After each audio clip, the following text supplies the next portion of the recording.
Alors voici donc la troisième vidéo sur le chapitre 3-4, la digestion des aliments aux nutriments. Donc dans les précédentes vidéos, on a vu donc les phénomènes mécaniques, ensuite les phénomènes enzymatiques de la digestion.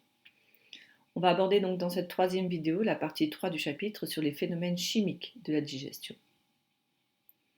Alors vous avez ici un document qui montre donc l'estomac avec ici des flammes, d'accord? Ça c'est des personnes qui souffrent de brûlures au niveau de l'estomac. On va expliquer pourquoi. Alors, ce qui est important donc au niveau chimique, la première chose, c'est l'acidité de l'estomac. D'accord? Donc c'est physiologique, c'est tout à fait normal et nécessaire, indispensable à la digestion. On va comprendre pourquoi. Donc l'estomac, pourquoi il y a un milieu acide au niveau de l'estomac? Donc pour rappel, et vous pouvez peut-être le noter dans votre cours à côté du titre ici, hein, dans l'estomac, il y a un pH de 2.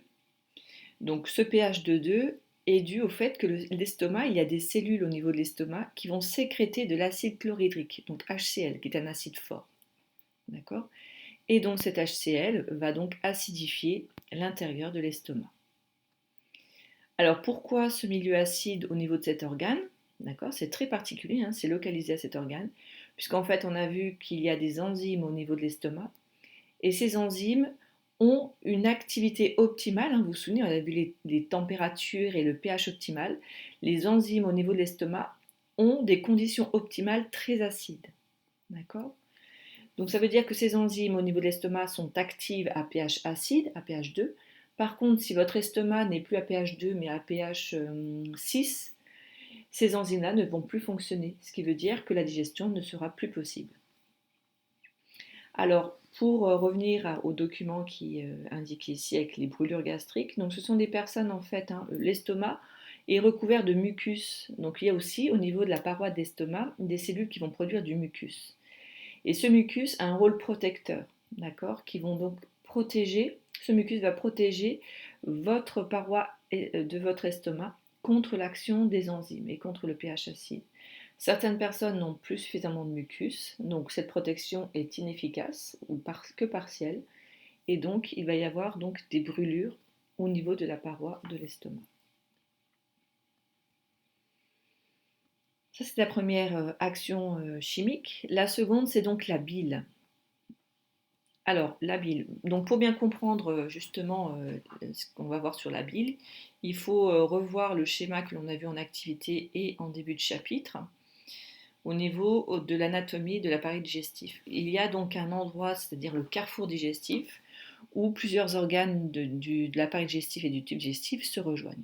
On a tout d'abord ici le foie, la vésicule biliaire, le pancréas et la première portion de l'intestin grêle qu'on appelle le duodénum. Donc ici, normalement, il devrait y avoir l'estomac. Alors ce qui nous intéresse, c'est qu'en fait, vous voyez ici, au niveau du duodénum, vous avez plusieurs conduits, plusieurs canaux. On a le canal pancréatique qui permet de déverser les sécrétions pancréatiques et le canal cholédoque qui permet de rejoindre le canal cystique donc pour les sécrétions de la vésicule biliaire et le canal hépatique qui lui conduit les sécrétions hépatiques vers la vésicule biliaire, d'accord? Donc si vous vous souvenez, on avait vu en activité que ici, le foie, lui, produit la bile. Donc le foie est une glande endocrine qui sécrète la bile, avec ce qu'il y a à l'intérieur, on verra justement. Cette bile ensuite va s'écouler dans le canal hépatique pour rejoindre la vésicule biliaire. D'accord? Donc elle, la vésicule biliaire, ne sécrète pas, ne produit pas la bile, mais en fait c'est une petite poche musculeuse. Donc musculeuse, dans sa paroi, il y a des muscles qui vont lui permettre de se contracter pour déverser justement, elle va stocker la bile hein, que le foie va produire en dehors des repas. Et au moment des repas, cette vésicule biliaire va se contracter pour déverser la bile par le canal cystique, puis par le canal cholédoque pour ensuite l'envoyer dans le duodénum. Et donc on verra justement son action lorsque cette bile arrive dans le duodénum, donc la première portion de l'intestin grêle. Donc il est très important de bien comprendre la différence entre le foie et la vésicule biliaire. Le foie, c'est la glande endocrine qui produit et qui sécrète la bile, alors que la vésicule biliaire, elle, est un stock de bile en dehors des repas et qui se charge d'envoyer la bile juste après un repas au niveau du duodénum. Alors justement, contrairement à l'estomac ou autre organe, la bile, c'est une action chimique. Ça veut dire qu'il n'y a pas d'enzyme à l'intérieur, d'accord? Donc ça, c'est très très important. Par contre, elle contient ce qu'on appelle des sels biliaires. Donc ça, c'est un mot, une expression à bien connaître. Alors, à quoi servent les... Alors, déjà, ce que sont les sels biliaires, ce sont des molécules qui vont aider à l'émulsification des graisses. Donc pareil, ce mot-là, cette expression est très importante. Donc on va voir ce qu'est l'émulsification juste après. Et attention, il ne faut pas confondre émulsification et émulsion. D'accord? Donc je vais vous expliquer justement, je vais commencer par vous expliquer ce qu'est une émulsion et ensuite comment on obtient une émulsification des graisses au niveau du corps. Alors tout d'abord, vous connaissez tous l'expérience lorsqu'on met ici dans un tube de l'eau et on met de l'huile en surface. On laisse reposer, on voit bien que l'huile ne se mélange pas à l'eau. Et lorsqu'on agite, donc on secoue le tube, on voit bien qu'il y a des petites gouttelettes d'huile qui se forment ici dans l'eau. Sauf que si on laisse à nouveau au repos, on revient en arrière et on retrouve, l'huile va remonter en surface puisqu'elle est moins dense et elle va former une couche parce qu'on dit qu'elle est non miscible, donc ça veut dire qu'elle ne se mélange pas à l'eau puisqu'elle est entièrement hydrophobe. Donc une émulsion, c'est quelque chose qui est instable. On met un lipide avec de l'eau, on mélange, on a des petites gouttelettes, mais si on laisse tout ça se reposer, ça revient en fait au point de départ. Évidemment, lors de la digestion, ça n'est pas possible, d'accord? Il faut stabiliser ces petites gouttelettes, d'accord? Et justement, quand on stabilise ces petites gouttelettes, c'est ce qu'on appelle une émulsification. Alors, je vais vous montrer ici, justement, l'émulsification. Donc là, c'est en anglais, hein, mais c'est assez simple. Donc ici, vous avez un globule de matière grasse. Donc ça, c'est ce qui arrive au niveau de l'estomac. Ce sont des grosses boules de graisse qui sont très difficiles à digérer ainsi, hein. Elles sont trop importantes. Les enzymes ont du mal à accéder aux lipides qui sont à l'intérieur. Donc le but, c'est de couper ces grosses boules de graisse en petites boules pour pouvoir accéder aux lipides qui sont à l'intérieur de cette grosse boule. D'accord? Donc évidemment, on obtient ces petites boules grâce à l'action mécanique de l'estomac. Donc l'estomac va brasser, brasser, brasser. Et donc la graisse va se couper en petits morceaux. Donc c'est un peu l'équivalent quand vous prenez votre tube avec de l'eau et de l'huile et que vous secouez. Donc ça, c'est l'action d'estomac. Mais évidemment, si on laisse comme ça, pareil, l'huile va rester et va former des grosses gouttelettes impossibles à digérer. Et donc là, vous avez intervention d'acides biliaires qui sont représentés ici par une couche claire et une couche bleue. La couche bleue est hydrophile, alors que la partie beige ici est hydrophobe. Et on sait que les lipides sont hydrophobes. Donc la partie hydrophobe du sel biliaire va se fixer sur la partie hydrophobe de la graisse, ici, de la petite gouttelette. Et la partie bleue qui est hydrophile va rester en contact avec l'eau. Hein, l'eau est autour de tous ces micelles. D'accord? Et là, on obtient ce qu'on appelle des gouttelettes. Donc là, c'est un amas graisseux, un globule graisseux, qui est assez gros. L'action mécanique de l'estomac le coupe en petites gouttelettes. Et ces gouttelettes sont stabilisées par la fixation des sels biliaires à leur surface. D'accord? Et comme ils sont tous recouverts d'une partie hydrophile ici et hydrophile ici, les parties identiques ici vont se repousser, elles ne vont pas pouvoir s'associer. D'accord? Elles sont en contact avec l'eau. Autre représentation possible, donc vous avez de nouveau votre agrégat lipidique ici. Le brassage mécanique dû à l'estomac, c'est de former des petites gouttelettes, donc on en a ici 3. Et grâce aux sels biliaires contenus dans la bile produite par le foie, vous voyez bien que ces gouttelettes fixent ces sels biliaires et ces gouttelettes restent bien séparées, bien distinctes. Ainsi, la digestion va être beaucoup plus simple. Alors j'ai remis un dernier schéma que vous n'avez pas dans votre cours, mais c'est voilà, pour essayer de bien comprendre. Donc on retrouve l'amas graisseux énorme.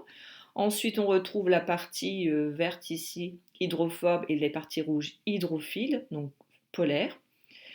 L'émulsion, donc l'estomac secoue tout ça pour former des petites gouttelettes, donc ça c'est ce qu'on appelle l'émulsion.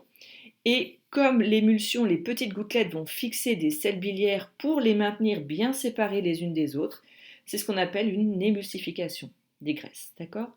Donc là, la légende, ce sont des gouttelettes de graisse, donc des petites gouttes de graisse enrobées de sels biliaires en suspension dans l'eau. Ça veut dire que si vous laissez au repos, vous ne retrouvez pas, en fait, les gouttelettes restent stables, elles restent dans l'eau, alors que si on ne met pas de sels biliaires, les gouttelettes vont se reformer, vont fusionner à nouveau entre elles et reformer un gros amas graisseux, donc impossible à digérer. D'accord? Donc le document que vous avez dans votre cours, c'est le document 9. Vous avez donc votre agrégat de graisse. Donc ça c'est important, hein. Le sel biliaire, vous le faites sous forme de rectangle si vous voulez. Donc séparez bien en deux, région polaire, région non polaire. Vous avez donc ces petites gouttelettes grâce à l'action mécanique de l'estomac. On peut le mettre ici, hein, d'ailleurs, hein. Formation des petites gouttelettes grâce au brassage gastrique au niveau de l'estomac. Et lorsqu'on ajoute, donc ces petites gouttelettes pour l'instant ne sont pas stables, mais comme la bile envoie des sels biliaires au niveau du duodénum, ces petites gouttelettes vont être stabilisées.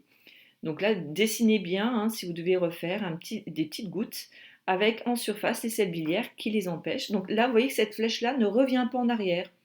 Une fois qu'on a formé les sels biliaires, les gouttes avec des sels biliaires, on ne peut pas revenir sous la forme d'un gros agrégat de graisse. D'accord? Ça reste stable, donc en suspension dans l'eau.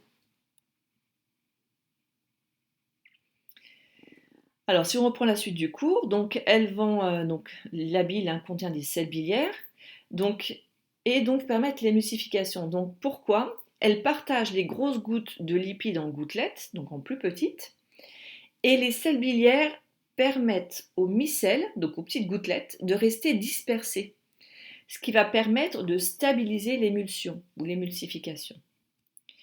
Donc si les micelles, les petites gouttelettes restent bien séparées, la lipase pancréatique, donc l'enzyme, hein, qui est envoyée par le pancréas grâce au canal pancréatique, cette lipase qui est spécifique de la digestion des lipides va pouvoir agir correctement.